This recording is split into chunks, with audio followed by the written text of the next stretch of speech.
নওগাঁ জেলার নিয়ামতপুর থানা এলাকায় মাদকদ্রব্য উদ্ধার অভিযানকালে নওগাঁ জেলা পুলিশ কর্তৃক 101 কেজি গাঁজা উদ্ধারসহ আসামি গ্রেপ্তার।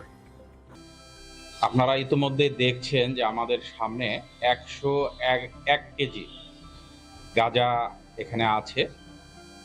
এটি গতকাল সন্ধ্যার দিকে আমার কাছে এরকম একটি তথ্য আসে যে চট্টগ্রাম থেকে 100 কেজির একটি গাঁজার চালান আসছে একটি কাভার্ড ভ্যানে। আমি সাথে সাথে বিষয়টি পুলিশ সুপার জনাব মোহাম্মদ রাশেদুল হক পিপিএম স্যারের সাথে আলোচনা করি। স্যারের নির্দেশনায় আমি ডিবি টিমকে নিয়ে আমি এটি বের করার চেষ্টা করি যে কোন এলাকার এই গাঁজাটা ঢুকতে পারে।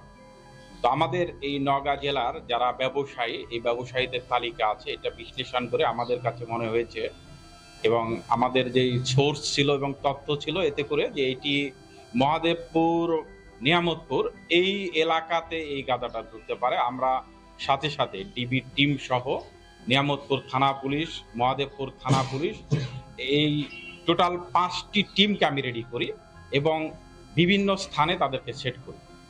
আমরা অপেক্ষা করতে থাকি যে আমাদের কাছে যে তথ্য ছিল একটি কাভার্ড ভ্যানে এই গাঁজাটা আসতেছে। আমরা ওই এলাকার যারা গাঁজা ব্যবসায়ী সোর্সের মাধ্যমে তাদের চলাফেরার উপরও আমরা নজরদারি রাখি। এক পর্যায়ে আমাদের কাছে এরকম তথ্য আসে যে এই গাঁজা ব্যবসায়ীরা এই গাঁজাটা ছাত্রা বাজারের পার্শ্বে একটি নির্জন স্থানে এটা ডেলিভারি নেবে। আমরা এই এলাকাটাতে আমাদের অবস্থান নেই, কিন্তু এলাকাটা ছিল অত্যন্ত দুর্গম, যেখানে কোনো বসত বাড়ি নাই, একেবারে ফাঁকা জায়গা এবং উভয় দিকে এখন খোলা মাঠ, ধান টান কোনো কিছুই নাই। রাত 12:15টার দিকে আমরা একটা কাভার্ড ভ্যানকে ওই এলাকায় ঢুকতে দেখি এবং কাভার্ড ভ্যানটা একটা মাঠের মধ্যে গিয়ে দাঁড়ালে কয়েকজন লোক দ্রুত এই কাভার্ড ভ্যানের কাছে আসে।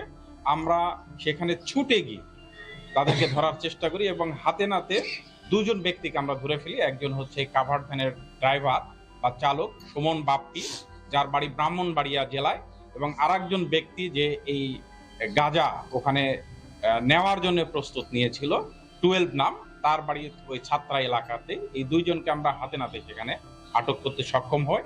পরবর্তীতে প্রচুর লোকজন সেখানে জড়ো হয়ে যায়।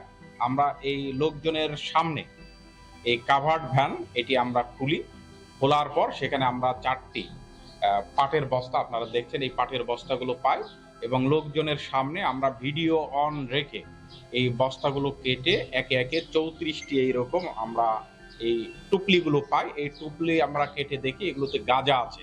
পরবর্তীতে এই লোকজনের সামনে এখানে রেখেই আমরা ডিজিটাল মেশিন নিয়ে আসি এবং এই মেশিনে আমরা পরিমাপ করে দেখি এখানে 101 কেজি গাঁজা আছে।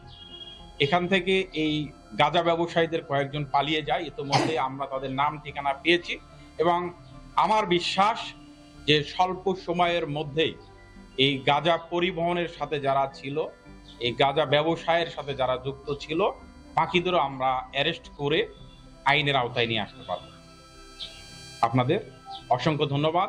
যদি কোনো প্রশ্ন থাকে আপনারা করতে পারেন। এটা আপনার ছাত্রা এলাকাতে বিক্রি হতো, ওইখান থেকে এরা বিভিন্ন খুচরা যারা বিক্রেতা তাদের কাছে এরা পরিবহন করতো।